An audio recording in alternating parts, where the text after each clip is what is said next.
የኩፊት ጦርነት። ብላታ ገብሩ አባ ጨቁን ከረን ላይ ሆነው ጦር ልከው ሲከላከሉት የነበረው የማዲስቶች ጦር ከከሰላ ተነስቶ ኩፊት ከምትባለው ቀበሌ ሰፈረ።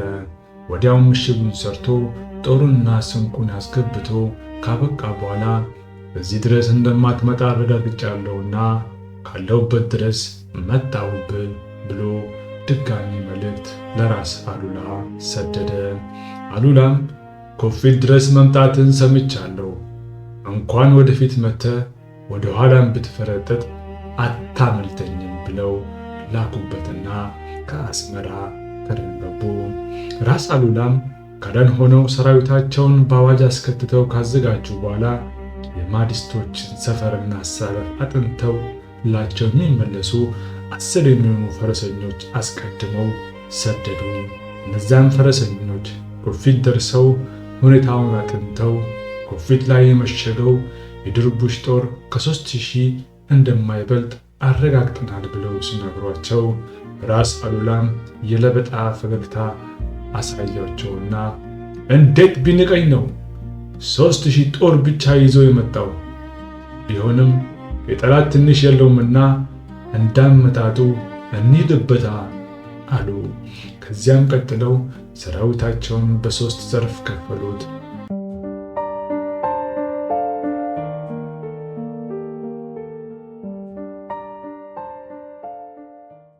በአንደኛው ዘርፍ ብላታ ገብሩ አባ ጨቁን ፈረሰኛውን ጦር ይዘው በግንባር፣ በሁለተኛው ዘርፍ ራሳቸው ቱርክ ባሻ ራስ አሉላ እግረኛ ተዋጊ ይዘው ደጀን፣ ሶስተኛው ዘርፍ ደግሞ ወራሪና በጎን አጥቅቶ ወደ ምሽጉ እንዲገባ ሆኖ ተሰለፈ። በዚህ አሰላለፍ የዘመተው የኢትዮጵያ ሰራዊት መስከረም 13 ቀን 1878 ዓ.ም ኩፊት ደረሰ። በኦቶማን ዲግናና በሙስጠፋ ሀደል አዝማችነት ዘምተው የነበረው የማዲስቶች ጦር በወጣ ገባ ቦታ ላይ ግራና ቀኝ ምሽግ እርድ ሰርቶ በሸለቆ ስፍራ የነበረውን ዛፍ ተገን አድርጎ አድፍጦ ሲጠባበቅ በግንባር ቀደምትነት የተሰለፈው የብላታ ገብሩ ጦር በመከላከሉ ገባ። ብላታ ገብሩ 2 ስህተቶችን ፈጸሙ።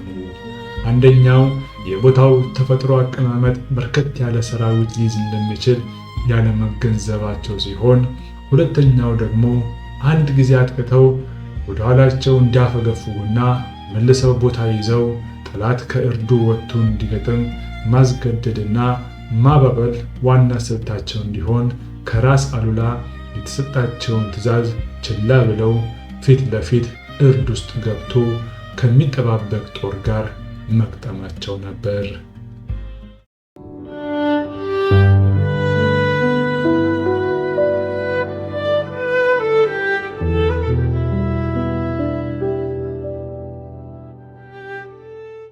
የጉራ ጦርነት ጊዜ በአፄ ዮሐንስ ይመራ የነበረው ዋናው የኢትዮጵያ ሰራዊት ከጦርነት መስመር ከመግባቱ በፊት በራስ አሉላ አዝማችነት ዘምቶ የነበረው ጦር ጠላትን ድል አድርጎ ምሽጉን ይዞ ንጉሠ ነገሥቱን እንደጠበቃቸው ሁሉ ብላታ ገብሩም የማዲስቶችን ጦር ድል መተው ሰፈሩን ይዘው ራስ አሉላ ሲደርሱ ምርኮኛና ምሽግ ለማስረከብ ብቻ ነበር ቁርጥ ዓላማቸው። ጦርነቱ ተጀምሮ በተጋጋለበት ወቅት የኢትዮጵያ ሰራዊት በአንድ ክንፍ የነበረውን የጠላት ጦር አጥቅቶ ሲገባ፣ በሁለተኛው ክንፍ በኮረብታማ ስፍራ ላይ እርድ ይዘው የነበረው የማዲስቶች ጦር ገጠመው። የኢትዮጵያ ሰራዊት ከስር ሆኖ በኮረብታ ላይ የነበረውን የጠላቱን ኃይል ጥሶ ለመውጣት ቀርቶ ለመከላከልም ካልቻለበት ሁኔታ ላይ ወደቀና ወደፊት መግፋትም ሆነ ወደ ኋላ መመለስ ከማይችልበት መስመር ውስጥ በመግባቱ በነበረበት አለቀ። አዋጊውና ስመጥሩ ጀግናው ብላታ ገብሩ አባ ጨቁንና የኢትዮጵያ የማያወላውለው እምነትና ፍቅር የነበራቸው የቢኒአምር ፈረሰኞች አንማረክም እያሉ ትውልድ የሚያኮራ ሙያ እየሰሩ እዚያው ላይ አለቁ። የብላታ ገብሩ ጦር ድል መሆኑንና ራሳቸው እዛ ላይ መውደቃቸውን አሉላ እንደሰሙ እጅግ ገብሩ ሞተ፣ ገብሩ ቀደመኝ፣ ገብሩ ከዳኝ፣ ጠላትን አነባብሬ ሰፈሩን ይዤ እጠብቃለሁ ብሎኝ አልነበር? ቃሉንስ ጣሰ፣ እርሱም ድል ሆነ።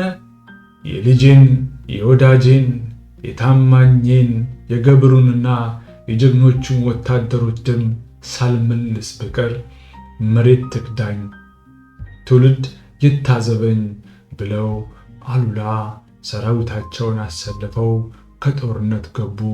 ስልትም አልለወጡም። የቦታውንም የተፈጥሮ አቀማመጥ ልብም አላሉም። ብላታ ገብሩ የፈጸሙትን ስህተት ራሳቸው ደገሙት።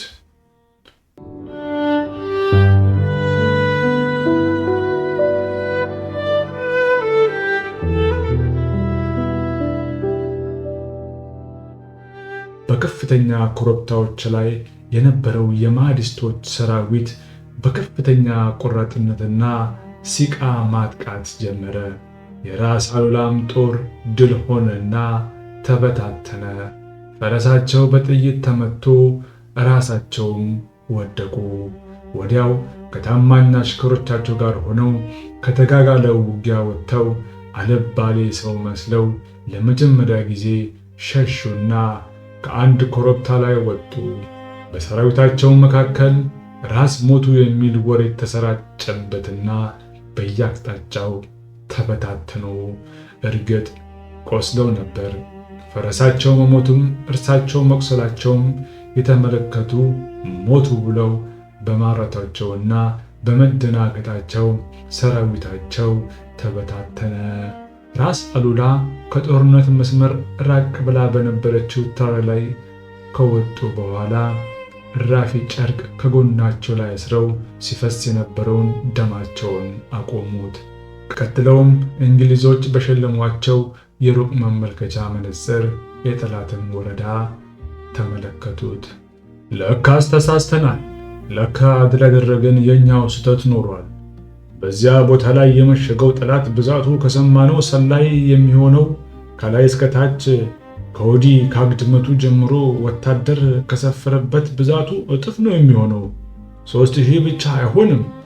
ይህን ሳናጠና ነው ከመካከሉ የገባንበት ብለው መነጽሩን ከዓይኖቻቸው ነቅለው ከኋላቸው ለነበረ ጋሽ ጃግሬያቸው ሰጡና ከንፈራቸውን ነክሰው ራሳቸውን እያወዛወዙ አገሬ ላይ ጠላት ሰፍሮ ቀኝ እጄ ገብሩ ወድቆ ጀግኖች ወታደሮች ረግፈው እኔ የዮሐንስ አሽከር እኔ የዮሐንስ ባሪያ ከድርቡሽ ሸሽቼ በሕይወት ቆሜ ልታይ አበሾች ድል ሆነው ሸሹ ብሎ ዓለም ሊታዘበኝ ነው?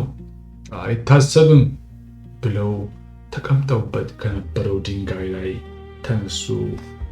አገሬ ላይ ጠላት ሰፍሮ ቀኝ እጄ ገብሩ ወድቆ ጀግኖች ወታደሮች ረግፈው እኔ የዮሐንስ አሽከር እኔ የዮሐንስ ባሪያ ከድርቡሽ ሸሽቼ በሕይወት ቆሜ ልታይ ነው? አበሾች ድል ሆነው ሸሹ ብሎ ዓለም ሊታዘበኝ ነው? አይታሰብም ብለው ተቀምጠውበት ከነበረው ድንጋይ ላይ ተነሱ።